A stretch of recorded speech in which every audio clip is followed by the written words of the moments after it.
আমার প্রত্যেক ভিডিও দিয়ে তৌসিফকে দিয়ে আমি শুরু করি। তো আজকেও কোনো ব্যতিক্রম না, সেমভাবে আমি আজকে ভিডিওটা শুরু করতেছি।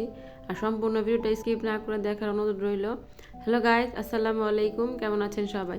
আশা করছি সবাই ভালো আছেন। আলহামদুলিল্লাহ আমরা সবাই ভালো আছি। সকাল সকালে উঠে দিয়াকে নিয়ে স্কুলে বের হয়ে গেলাম, কারণ ওর আজকে পরীক্ষা। আজকে তৌসিফের পরীক্ষা নাই, তাই আমার ছেলেটা এখনও ঘুমাইতেছে। ওরে ঘুমে রেখে আমি দিয়াকে নিয়ে আমি স্কুলের উদ্দেশ্যে রওনা হয়ে গেলাম।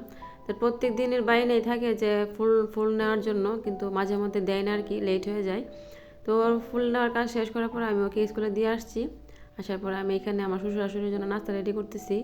তো ওনাদের সকালে নাস্তাটা দিয়ে দিলে কিন্তু আমার ঝামেলাটা একদম শেষ হয়ে যায়। মানে একটা দায়িত্ব থাকে যে কখন খাবে, কীভাবে খাবে, কী দিয়ে খাবে, সব কিছু একটা টেনশন থাকে। তো ওদের নাস্তা শেষ করার পরে দিয়ার আব্বুকে আমি নাস্তা দিয়ে দিছি। আর এদিকে আমার ছেলেটা মানে দিয়া চলে গেলে একদমই একা হয়ে যায়। তো একা হয়ে যায়, ও আর কী করবে, শুয়ে মোবাইল দেখতেছিল। তো ওরে আমি এদিকে দেখার পরে এসে আর সবজি কাটার মধ্যে বসে বসে গেছি, কারণ নাস্তার ঝামেলা শেষ করার সাথে সাথে কিন্তু সবজিগুলো কুইটা ফেলতে হয়। আর না হলে মানে এখন একটা টেনশন ঢুকে গেছে যে গ্যাস চলে যায়। তো এই টেনশনে কিন্তু প্রত্যেক ভিডিওতেই বলি, কারণ এখন কিন্তু একটা আতঙ্ক হয়ে গেছে। আর এখন ফেসবুকে যেখানে যায় না কেন শুধু দেখি যে ভূমিকম্প আর তো গ্যাস চলে যায়, এটাই এখন ট্রেন্ডিংয়ে আছে। তাই আমিও আমার ভিডিওতে আর কি ট্রেন্ডিং টপিক নিয়ে কথা বলি আর কি। তো এখন রান্না বান্নার জন্য আমি এখন বেগুন নিয়ে নিচ্ছি আর সবজি কুটা নিয়ে ব্যস্ত হয়ে গেছি, কারণ সবজিগুলা কুটতেই ঝামেলা। তো কুটা শেষ হয়ে গেলে কিন্তু রান্না বান্না করতে এতটা সময় লাগে না।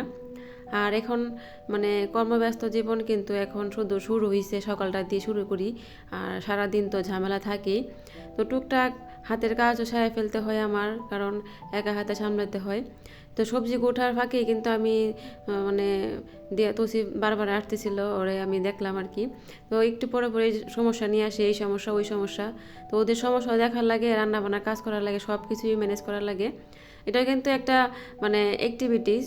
তো সব দিক দিয়ে সামলানোই কিন্তু মেয়েদের দায়িত্ব, মেয়েদের কর্তব্য আর কি। তো সংসার জীবনটা এরকম হয়। তো এখানে আমি রান্না বান্না বসাই দিলাম। রান্না বান্না বসানোর মধ্যে একটা দুর্ঘটনা ঘটে গেল। তো ওই যে বললাম যে গ্যাসের সমস্যা, এটা আজকেও প্রবলেমটা দেখা দিল। কথা বলতে বলতে গ্যাস চলে গেছে। তো রান্না বান্না মানে দুইটা তরকারি রান্না করার মাঝখানে গ্যাস চলে গেছে। তো মাথাটা আমার গরম হয়ে গেছে যে কীভাবে কী করব। তো কিছু তো করার নাই, কারণ যেহেতু আগে জানি না, তাই প্রস্তুতিও নাই। তো এইভাবেই রেখে দিলাম। এদিকে আমি আইসা বসে বারান্দায় কাপড় লাড়তে, আর আইসা দেখি যে আমার ছেলে বারান্দায় এসে খেলতেছে। এখনও কিন্তু দিয়া আসে নাই, কারণ দিয়া একটু লেট হবে, কোচিং করে একবারে আসে। আর এখানে মাটি পাইছে, আমি গাছ লাগাই, এই মাটি দিয়ে আমার ছেলে কি দুষ্টুমি করতেছে, মানে এখন আর কি বলবো, কিছু বলার নাই। তো ওর দুষ্টামির ফাঁকে কিন্তু দিয়া এখন চলে আসছে। ওর আমি নাস্তা দিয়ে দিয়েছিলাম, কিন্তু নাস্তাটা আমি আগেই ভাইজা রাখছিলাম, তাই আমার মেয়েটা কপালটা ভালো যে নাস্তাটা খাইতে পারছে। এর মধ্যে কিন্তু গ্যাস চলে গেছে। তো নাস্তা খাওয়ানোর পরে ওদেরকে আমি ঘুম পাড়িয়ে দিছি, কারণ গ্যাস নাই, কখন আসবে কোনো নিশ্চয়তা নাই। তাই ওদেরকে ঘুম পাড়িয়ে দিয়েছি, কারণ ঘুমানো খুব দরকার ওরা সকাল সকাল ঘুম থেকে উঠে। তো ওরা ঘুমানোর মাঝখানে আমার গ্যাস চলে আসে আলহামদুলিল্লাহ, কারণ গ্যাসটা আসার পরেই যেভাবে চুলাতে ছিল তরকারিগুলো ওইভাবেই আমি রেখে আবার গ্যাস ধরাই দিছি। তো মাংস রান্না করতেছিলাম আজকে। আর মাংস রান্না করার অনেকটা লেট হয়ে গেছে, খাবার দাবার আজকে কিন্তু অনেকটা লেট হয়ে গেছে, কারণ গ্যাস চলে গেছিলো। সবাই এটা বুঝতে পারছে, তাই সমস্যা হয় নাই আমার, কারণ কোনো বকা টকা খাই নাই আর কি। আচ্ছা ঠিক আছে, বাদ দিই ওসব কথা, কারণ বিপদ তো হঠাৎই আসে। তো রান্না বান্নার কাজ শেষ করে সবাইকে খাওয়াই দিলাম। আর দিয়া তো তো আজকে ঘুমাই নাই, কারণ ওরা আজকে বিকালে ঘুমাইছিল। তো বিকেলের ঘুম যেহেতু ঘুমাই উঠে গেছে। আর এখন আমি নাস্তা খাওয়ানোর পরে ওদেরকে পড়তে বসে দিয়েছিলাম।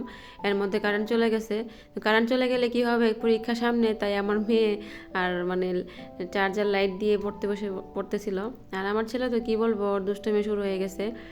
আর এখানে বসেছিলাম ওদেরকে পড়ালেখা শেষ করানোর পরে। তো আমার ছেলে বলতেছিল দাঁত দাঁত লড়তেছে, রক্ত আসতেছে। তো আমি দাঁতটা ফেলাই দিলাম, কারণ ও একটু ভয় পায়। আর ভয় পাওয়ারই কথা, ছোট মানুষ, ব্যথা তো অবশ্যই পায়। তো কথা বলতে বলতে আমার ভিডিওটা প্রায় শেষ পর্যায়ে চলে আসছে। সবাই ভালো থাকবেন, সুস্থ থাকবেন। পরবর্তী ভিডিও পর্যন্ত সবাই ভালো থাকেন। আল্লাহ হাফিজ।